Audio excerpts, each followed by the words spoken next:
studios. Dave Hughes in today. And joining us now, both live on the air and live on SuperTalk TV, we have the host of America's Roundtable Radio Program and the co-founder of the International Leaders Summit, Joel Anand. How are you doing today, Joel? Well, Dave, it's great to be back on SuperTalk Mississippi and great to see you all this morning. Well, I want to tell you, we have something really neat to talk about that ties into practically everything right now. But let's start. Explain to people what was found off the coast of Israel. It was a big deal, I think. Absolutely, Dave. Last week, Thursday, from the ancient land of Israel, the modern startup nation of Israel, there was interesting positive news. And in fact, the Energean company that's based out of Greece announced to both Tel Aviv as well as the London Stock Exchange that its Hermes oil exploration well in the Israeli maritime waters has yielded a new commercial gas discovery of 500 billion cubic feet of gas. And that's really incredible news. And this is in addition to the 10 trillion cubic feet of natural gas that was found in the Tamar region in 2009. And also prior to that, well, just shortly after that, in 2010, in the another field, they had some 16 trillion cubic feet of natural gas that was located in that region. Now, this is huge news for an obvious reason, I would think, especially to our listeners. The energy problems that we have, a lot of them stemming from the Russian-Ukrainian conflict that's going on, are having an impact on prices, are having an impact on everything. So a huge discovery like this could exert some downward pressure on the prices, but it's not going to be instantaneous, is it? No. In fact, on the global scale, I think what we're looking at is the whole issue of supply and demand. And in the United States, as we have noticed what transpired through the Biden administration in curtailing the production of energy resources, that in fact really made the greatest impact globally. And as we know what transpired in the recent OPEC Plus talks, whereby Saudi Arabia and the rest of the countries that are part of this cartel decided and made a decision that they would cut oil production by 2 million barrels per day.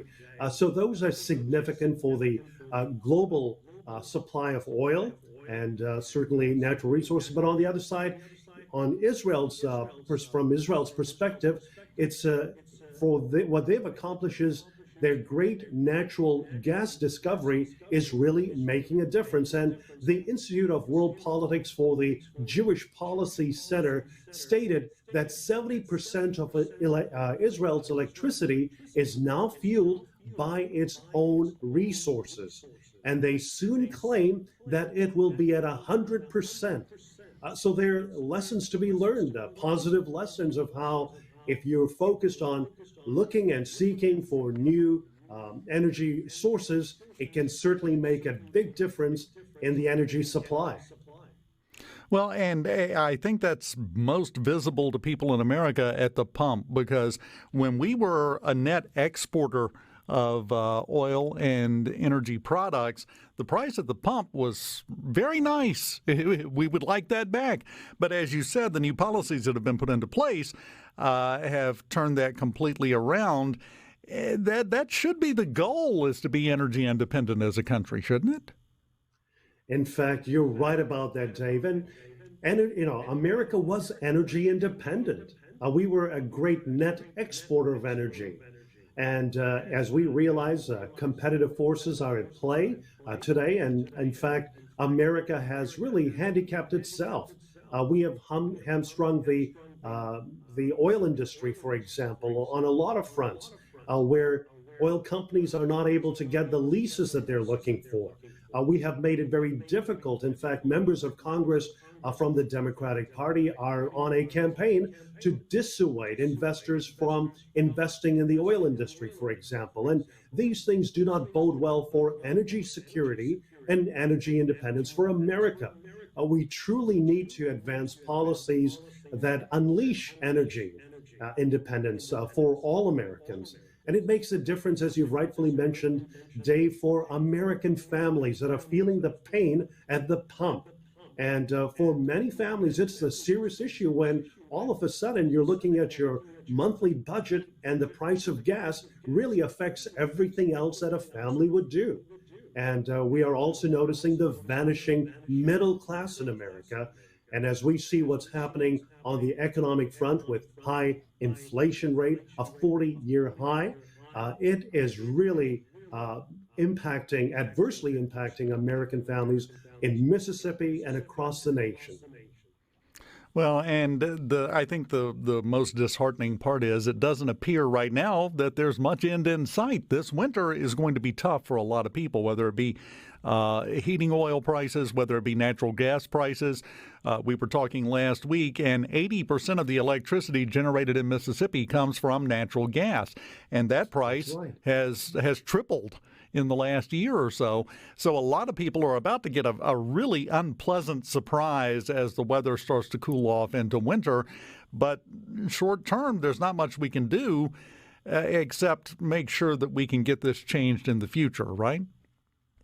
Absolutely, Dave. And in fact, we truly need policymakers, elected officials that take energy security, energy independence seriously. We cannot continue like this. It impacts our economy. It impacts families that are struggling at this moment. And we truly need to send a clear message to the industries that are involved in the energy sector that we are for energy independence and looking at ways to unleash the various sources of energy. Europe has really received a very rude awakening. It's going to be a very harsh winter for our friends in Europe, as well as our fellow Americans in America. So as we look at the decisions that are made from Washington, D.C., elections do matter, and policies, either good or bad, have its consequences. And in this case, we are seeing the unintended consequences of jumping right into advancing a green policy energy without clear alternatives, without a framework to making that transition happen. So it's like, taking a jump into the unknown without realizing what is at stake. Well, and I think California is the canary in the coal mine, so to speak, on this, because they keep putting these policies into place, and it's obvious that there is absolutely no thought that has gone into it. But from my perspective, Joel, it's because this entire move to green energy and everything else, while in and of itself is not a bad thing, really has all the hallmarks of a cult and not a policy. That's the way it feels to me, anyway. It's really not common sense. It's not really prudent approach. When you look at the data, you look at the statistics, we really cannot take this leap immediately. We saw what Europe did with Germany, for example. They shut down their nuclear plants. And now look at what they're doing. They're firing up their coal plants today.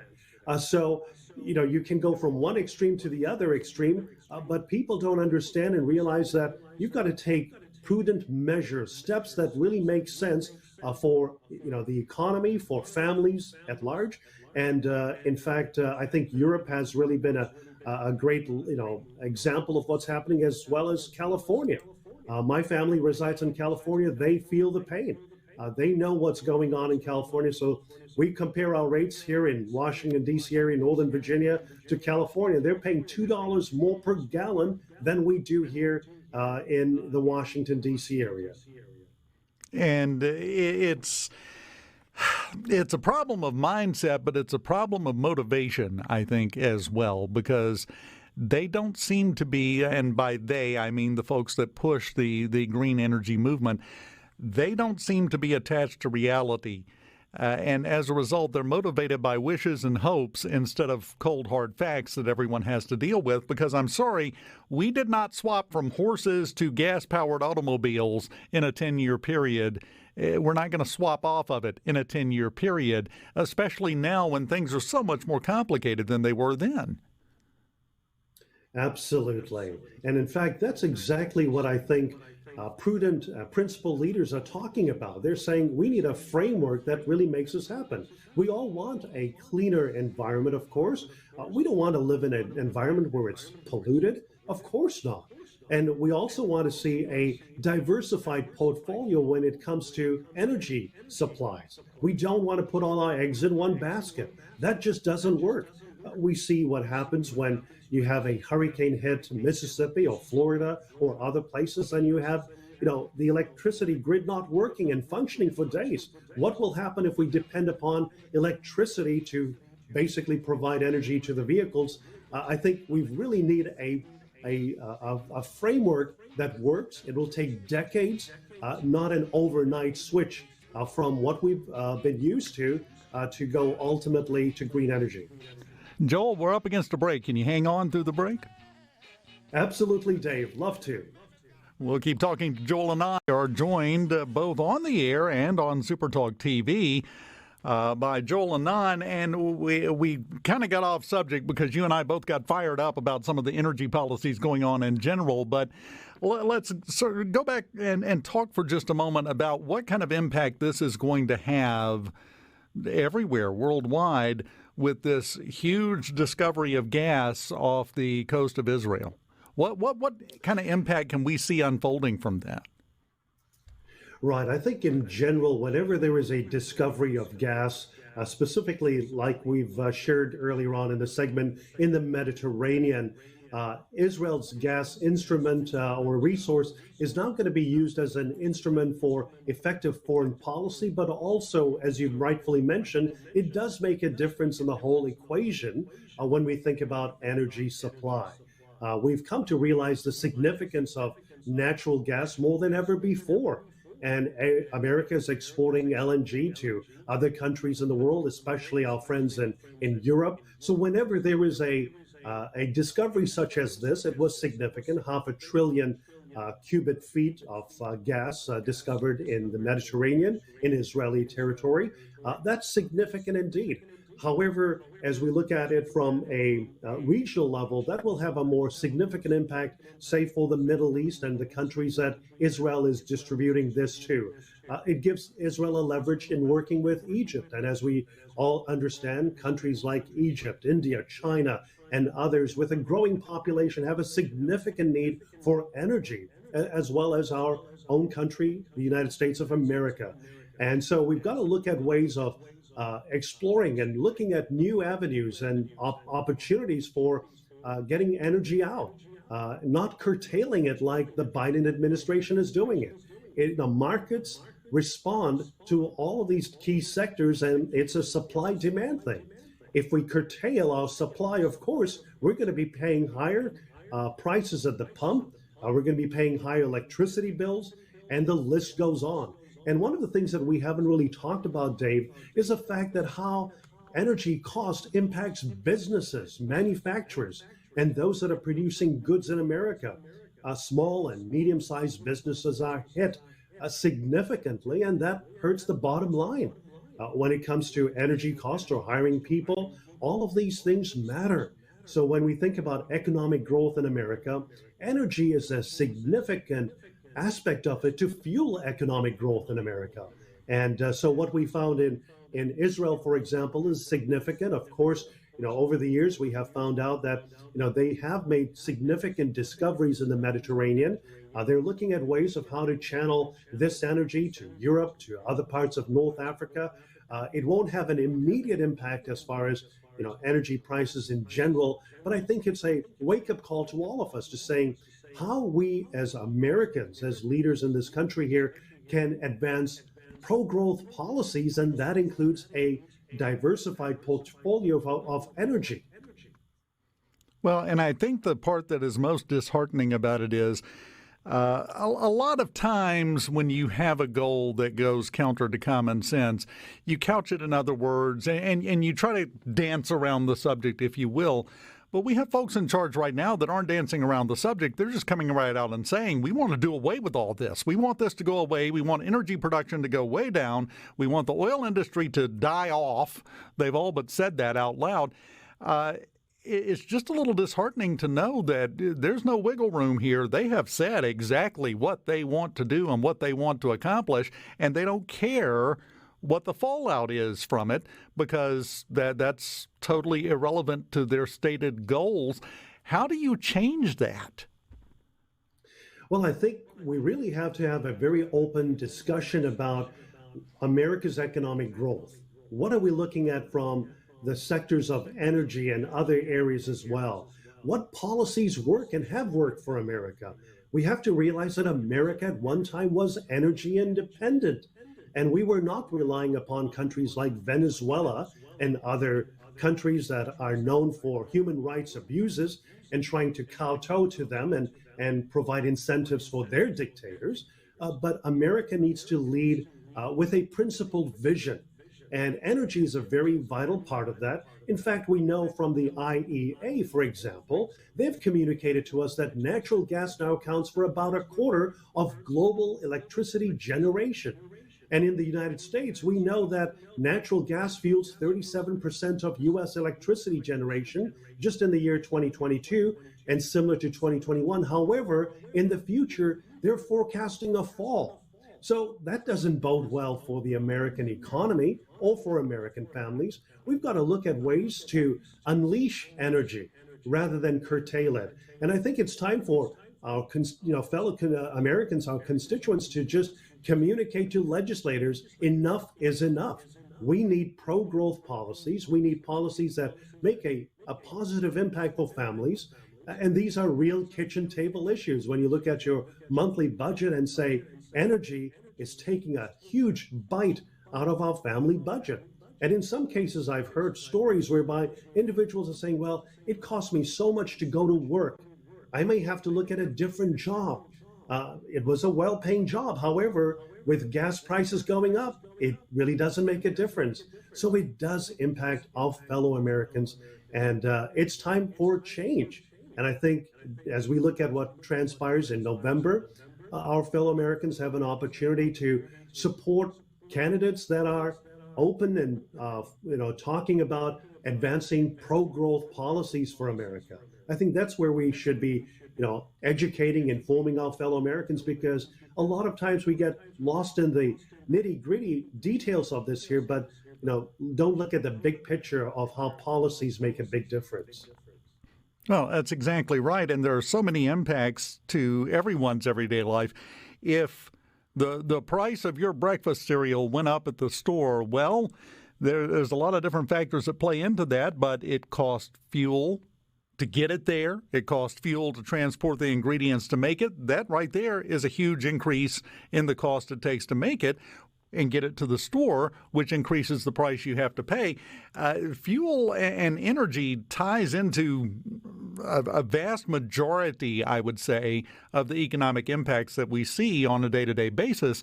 And you're right. I think we get lost in the weeds sometimes. We get so caught up in the nitty-gritty details and the issue-by-issue arguments that we forget to look at the big picture and realize sometimes you've got one area like this one, like energy, that if you change it, it changes almost everything. And that means that's something we need to focus on. Absolutely, Dave. And let's look at what happened in India, for example. They had high energy prices. And so when the war broke out with Russia and Ukraine, in fact, India worked out a great deal with Russia. So they got oil for pennies, basically, and were able to supply their economy, which is dependent upon energy. And America, of course, America's families, America's businesses, they all depend upon energy, and affects, like you've mentioned rightfully, Dave, inflation at an all-time high, a 40-year high. And these are things that are certainly very disconcerting. On one side, the administration says that it cares about American families and about jobs in the future, but its policies are antithetical to all that we're seeing.